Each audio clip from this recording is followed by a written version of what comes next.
Welcome to another edition of Grace Under Pressure, where my guest is Jerry Colonna. I will tell you all about Jerry in just a moment. Grace Under Pressure is that show that deals with what's too often dismissed as the soft stuff. You know, the caring, the commitment we exert toward others. And when you do it from a leadership position, as you definitely will discover that Jerry is, you do it to bring people together for a common cause. Welcome, Jerry Colonna. Oh, thank you, John. Thank you for having me. And I will say that I was enjoying that little video clip. So thanks for having me on the show. Come out. Now I want to tell folks all about you. You're an executive coach, works with CEOs, but you have a background as a venture capitalist, and you work with a lot of entrepreneurs. You also have a leadership development company called Reboot, and you also do a podcast by the same name. And we're going to talk today about your brand newest book, Reunion: Leadership and the Longing to Belong, which is a theme that you and I both connect on. And you have a wide experience in business, both strategically and all different levels, interpersonal. So all of that comes into your coaching and your writing. So welcome, Jerry Colonna. Oh, thank you, John. And thank you for that lovely introduction. Great. Now, I wanted to jump in here. There's a little blurb that says your brand new book is called Reunion: Leadership and the Longing to Belong. And you talk about radical self-inquiry and how to shape a system of inclusion and belonging. So first of all, let me take a step back. What does radical self-inquiry mean? It kind of scares me. Well, I'll ask you to tell me about your father. No, just kidding. It's a term I coined several years ago to try to describe what it was that I and colleagues like you and I do as coaches. And the best way to understand it, it's the process by which the masks that we tend to wear are slowly and compassionately stripped away, so we have no place left to hide.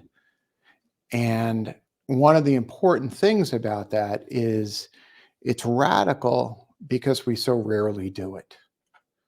It's radical for someone who holds power or a leader to say, how am I feeling right now before I open my mouth? Because that may impact how I am with my colleagues. So that's a very short way to understand radical self-inquiry. Right, and I want to explore that. And the reason I said it was a little scary is because when I hear the term self-inquiry, and as you modify it with radical, and you talk about the stripping away, that takes guts, does it not, Jerry? So it does, but so does the process of becoming an adult. I mean, my first book, Reboot: Leadership and the Art of Growing Up. The subtitle of that book was a bit of tongue-in-cheek, right? But this process of being a better leader, this process of growing up, is something that we actually shy away from. One of the important themes of my first book was, simply put, better humans make better leaders. And as I often joke, well, duh, of course, right? And then I'll turn around and I'll say, well, if it's so obvious, why do we have such terrible leadership? And I think it's because radical self-inquiry and the process of growing up requires one to confront the parts of ourselves that we'd really rather not. And doing that in a way in which we are stripping away the self-delusion is really critically important. That's a great thought, but a thought was flashing through my eyes from my youth when we would talk about issues, and it would be, and you were talking about being human, being a leader, and it's obvious, but so what's preventing us? Is it the system? Is it the man? Or what's happening to us, Jerry, because I don't think we seek to do that, do we? Or what's your perspective? Right. Well, that leads to probably my most famous question. This question sort of bounces around the internet all over the place. And this question came to me really through the work I did with a psychoanalyst for nearly 30 years. And that is, how have I been complicit in creating the conditions I say I don't want. Now, that's an example of radical self-inquiry. Now, to your question, there are systemic issues, right? You and I are old enough to remember when we would be chastised for showing up authentically at work. We would be told, leave that stuff at the door. So, in that way, there is a systemic issue that actually prevents leaders from being better humans. But the most important thing is that we can be complicit in that. And we're complicit in that because, quite frankly, we're terrified. And it's kind of easier to just sort of go along to get along and to not actually ask ourselves, why did I just yell at that employee? Why do I feel afraid about that? Am I really at risk in the way my amygdala might be telling me? Those are the kinds of radical self-inquiry questions that kind of lead to this process of us becoming more adult, better humans. Powerful. You talk about radical self-inquiry is there's three questions, and how have I been complicit is the second one. So let me back up a bit because you have another one.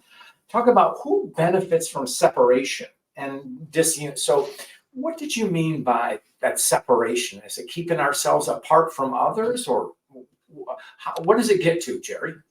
Right. So if we take that first question that we were playing with, how have I been complicit in creating the conditions I say I don't want? When I wrote about that in Reboot, I looked at it through the lens of me taking accountability and responsibility for my own life, not me taking blame. This is not about guilt. This is about curiosity. It's about inquiry, not inquisition. Okay? Oh, that's So, yeah. yeah. So if we take that as a stance, inquiry, not inquisition, then when we broaden the focus of the question from my own sense of self into the world at large, we start to ask some really interesting questions like, how have I been complicit in and benefited from the conditions in the world that I say I don't want to see? For example, racism, separation, anti-immigration feelings, anti-Semitism, Islamophobia, homophobia, transphobia. What have I done that may have benefited from a system? Now, when we ask questions like that from a place of inquiry, again, not inquisition, we engender curiosity and we engender hope. And the hope is that we can overcome that which separates us so that we can actually reunite. And There. That's the as you whole book.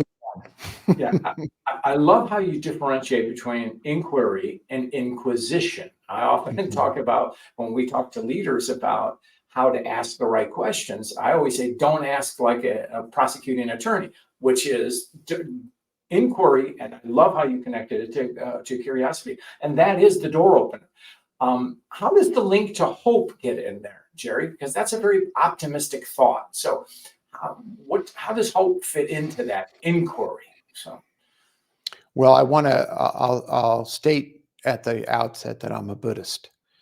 And one of my teachers is Ani Pema Chodron, who famously wrote a book, When Things Fall Apart. She wrote many books, but that's probably her most well-known. And she cautions against too much hope, because hope can leave us disconnected from the work that we have to do. mhm. And if we think about inquiry, not inquisition, curiosity, I would argue that that's a necessary condition for empathy. See, when we do an inquiry process that is actually an inquisition or prosecutorial, we shut down. We're protecting ourselves. And in that shutdown state, John, we can't hear the other person's suffering. We can't hear their story, their longing to belong. We can't even feel them. And so this process of hope, of overcoming that which divides us. And let me be clear, I am calling for a new definition of business leadership where, in addition to creating profitability, I am arguing that we have a moral responsibility to seek to heal. Okay. Part of what's necessary for doing that is going to be empathy. And that is where the hope lies. Right. No, that's very powerful. That's a thought upon which to build. And what is your we talk about the need. I believe empathy. We need the expression of empathy, which is compassion. What's your take on that, Jerry? So What's my take on the role of on compassion? compassion. Yeah. Well, again, I'm a Buddhist. And from where I sit, the whole point of spiritual inquiry is to engender compassion. I don't know how we will survive as a species if we cannot engender more compassion for one another. There is not a day that goes by where, if you look at the news headlines, all you really see is a lack of compassion. Whatever it is that is today's outrage is rooted in the inability to hear the other person's story. That's a. I wish I could disagree with you, but I can't. I wish you were wrong, Jerry. But it is so truthful, it resonates because that failure to listen leads to failure to understand, and then when I don't understand, it builds my ability.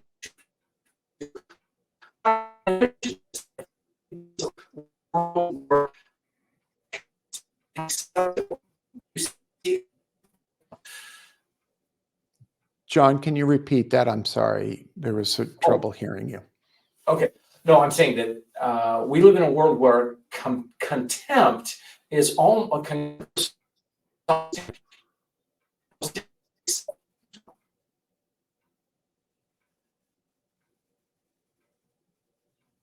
so we have an audio.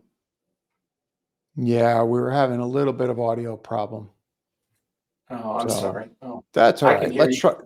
You can hear me fine. Great. You tell me Yeah, one more time what the question was. I'm sorry. When we fail to understand, we can of people of difference, we can feel contempt, and that is breeds discontent, and or I comfortable in our own prejudice. I think that that's absolutely true. And there's a layer of that, John, that I think is actually worse, which is behind the contempt, I think, is a fear. And what really makes this work, what really makes it evil, is when that fear of the other is weaponized. And so all of a sudden, the other becomes this threat to us instead of a point of curiosity, instead of a point of connection. And the corollary question, you sort of hinted at it before, is who benefits from our separation? Who benefits when I am terrified of the other person? And the truth is, the economic reality is, the power reality is, oftentimes there is someone who benefits. And Right. that's really shameful. No, I totally agree. And so often when we have misunderstanding or failure or contempt to understand, we can easily be manipulated. And Right. those who quote know better use that. And that is very frightening. That's right. And so if we go back to what a leader's responsibility is, and let's broaden the definition of leader to include those of us who hold power in some capacity. I think a leader's responsibility is to push up against those forces. Okay. I think we have an obligation to our children, our grandchildren, our great grandchildren yet to be born, to really stand up and speak out against whether it's hate or gun violence or warmongering, because John, we're contemporaries. And I don't know if you agree with this experience, but it feels worse now than ever before. Absolutely. Again, Jerry, I wish I would disagree with you, but no, I sense that I'm a long-term optimist, but I am very concerned about our short-term future. Yeah. And right now, we're not leaving the world in a better place. Our generation is, we're not doing our kids and grandkids, certainly not our grandkids, much benefit. So, as leaders, I have done some interviews with people who are involved in social activism. Are you calling for corporate leaders to become involved in a cause, be it climate change or gun legislation? Or what's your perspective, Jerry? So if we go back to a statement I made earlier, better humans make better leaders. So what I'm calling for corporate leaders to be are humans, first and foremost. We all inhabit this planet together. If there's anything that the pandemic taught me, it's that none of us are immune from viruses. No matter how safe we think we can be, everything touches us. And, that statement can be approached from an angle of sadness or from joy. And I choose to approach it from joy, because the truth of the matter is, it's what binds us as a species. And so my call, if you will, is to those of us who hold leadership positions to stand up, to speak out, to lean in, because the world is suffering. And I don't know about you, but I kind of give up on political leadership. Well, uh, I can't quite do that because I don't know what the alternative is. But I do believe Well that said. I do believe in many ways, businesses have been more responsible Mm, than governments. And mm, I do believe, and I've and done this in my research, government and private partnerships, also, seeking a cause and joint solutions. Because I mm. think it's not, government's not the solution, private business is not the solution, but somewhere in between is a solution. Now that's maybe I'm naive, but I like to think of it that way. Does Well, that resonate? in reunion, I say, and I wrote this when I was in Spain, so it was perfect. I said, maybe I'm quixotic, Don Quixote. But you know what? I'd rather be optimistic and hopeful and quixotic and have my heart broken than to go to my grave saying, I didn't feel hopeful enough to try. That is Don Quixote. And Mhm. so, and you mentioned that humanness. It becomes from a sense of many of the folks that I admire as leaders are, their first call is leaders to serve others, and we do it one on one, or one to a community, or one to a whatever it is. So, in that, and I think getting to this hope and this sense, perhaps sense of love, as a theme of yours and theme of mine, is community. What does community look like to you, Jerry? So, I'm going to quote a poem that I use in the book, and it's from the late Bell Hooks. And the first line of this poem, it's called Number 41, is, when angels speak of love, they tell us all things are union and reunion. There is no end to paradise. There is no separation. That to me is community. That to me is perhaps what Martin Luther King Jr. called beloved community.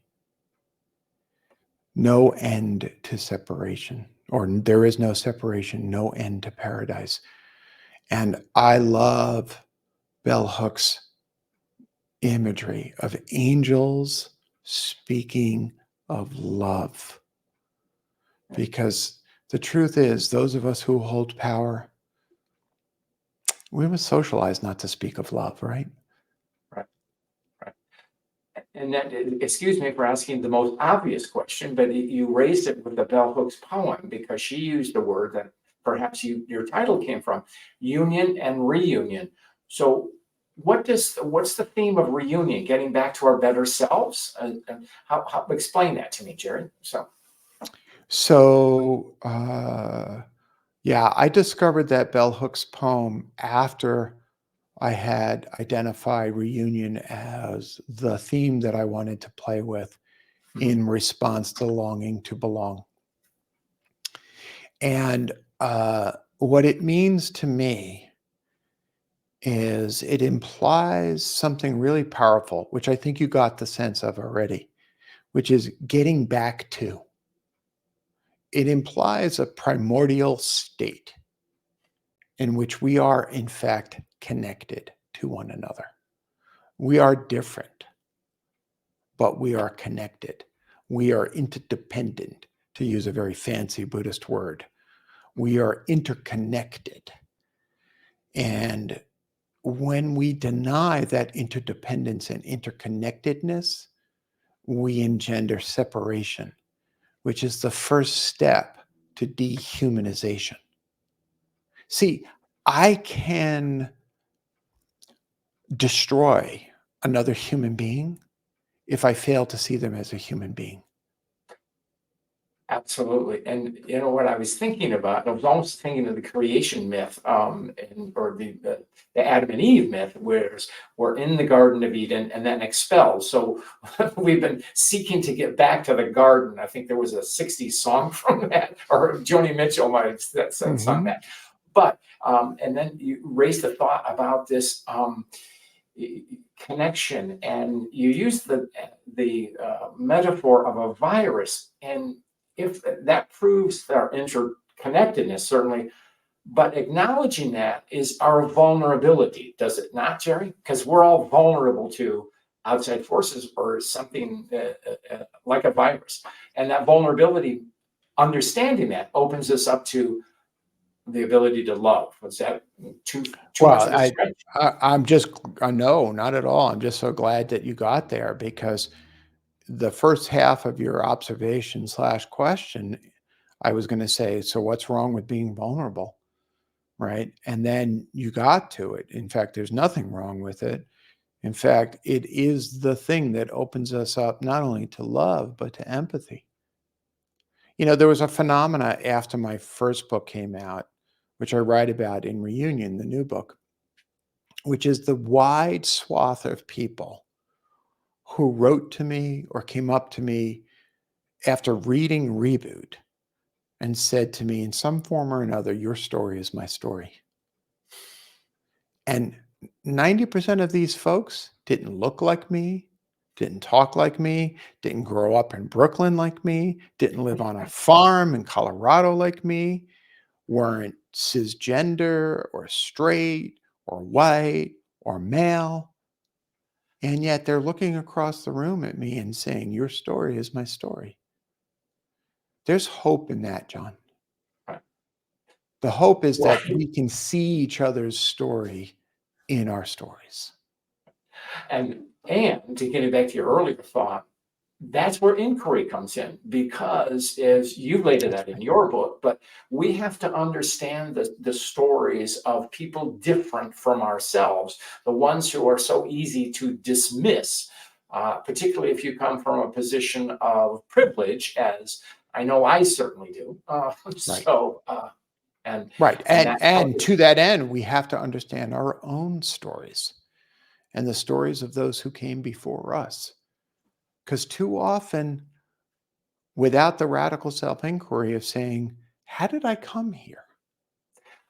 Who well, did I that leads belong to to? well, how did I get here? I think you talk about something called the ancestor myth. What is that? Jerry? So, Well, for many of us, especially descendants of those who emigrated from Europe, there's a myth of resiliency that we have. And the myth is very specific. It doesn't deny the difficulty, but it actually denies aspects of the whole experience. It denies, for example, what were the conditions that our ancestors left when they emigrated? Who were they? And when we look back across, say, a family tree, one of my colleagues, a coach named Virginia Bauman, I had 3 folks contribute essays to the afterword of reunion. And Virginia asked a really powerful question.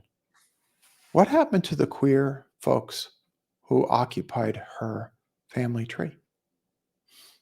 See, part of that myth is that we erase people who don't fit a particular narrative. And the truth of the matter is, they were all there. They're our ancestors. yeah. So part of the reunion that's called for is to reunite with the reality of who they were. Maybe the fact that they were racist. One of the folks that I profile in the book discovered photos of his family picnicking at a tree where a young black man had been lynched. That is not part of the family story, No. but it's part of the family reality. No, and again, that getting to the inquiry, it's not holding ourselves culpable for such things, but acknowledging it. And the other thing is that being vulnerable about it is we all have skeletons in our closet, or some of us. We're all not. I'm not proud of everything I have done, and so. And also, you have to put things in perspective. So I like how you frame this. Again, it gets back to being vulnerable and maybe also courageous to look back to understand self and others. Is that You know, relevant? a lot of my clients will talk about vulnerability, and I will share with you, well, I think it's tremendously helpful that we use that word so frequently now. And God bless Brene Brown for making it safe in so many ways. But the word that I actually prefer is honest. And honesty feels vulnerable. But here's the thing, I don't know how we can create community if we're unwilling to tell the truth, if we're unwilling to face the truth. And there are too many folks who are too afraid of the truth. And the result is a kind of kabuki theater of shadow dances and not truth telling. And there's a fierceness that I'm calling for, which is, let us acknowledge the United States interned Japanese Americans. Let us acknowledge this so that we don't continue to erase people. So, Jerry, we could keep going, but I'm coming to the end of the show. And as you know, I ask every guest a story about grace. And I think you've been building up. I think there's a connectedness to grace in almost everything you've said. But is there Mm. something special you want to share about grace? So, I think if I were to explore it, to me, grace is something that I had to give myself when I transitioned from being an investor to becoming a coach. I had to learn to forgive and to redeem myself so that I could then step into being the man that I was born to be. And so grace is a beautiful word and feeling that bridges that which was broken and hurt into that which creates healing for others. So thank you for using that word as frequently as you do. Well, thank you. This has been an enlightening conversation. I feel walking away from it, I feel a tiny bit wiser, but also challenged to act on the better angels of my nature, if I quote Lincoln. Jerry, where can people find you? They can read all about me and the book at reunion.reboot.io. And reboot.io is the company website, and reunion.reboot.io is the book website. And you can find me on all the social media and all of that jazz. All that jazz. Well, great. Jerry Colonna, it has been such an honor to speak to you today. And with that, we will go out, my friend. So You got it, my friend.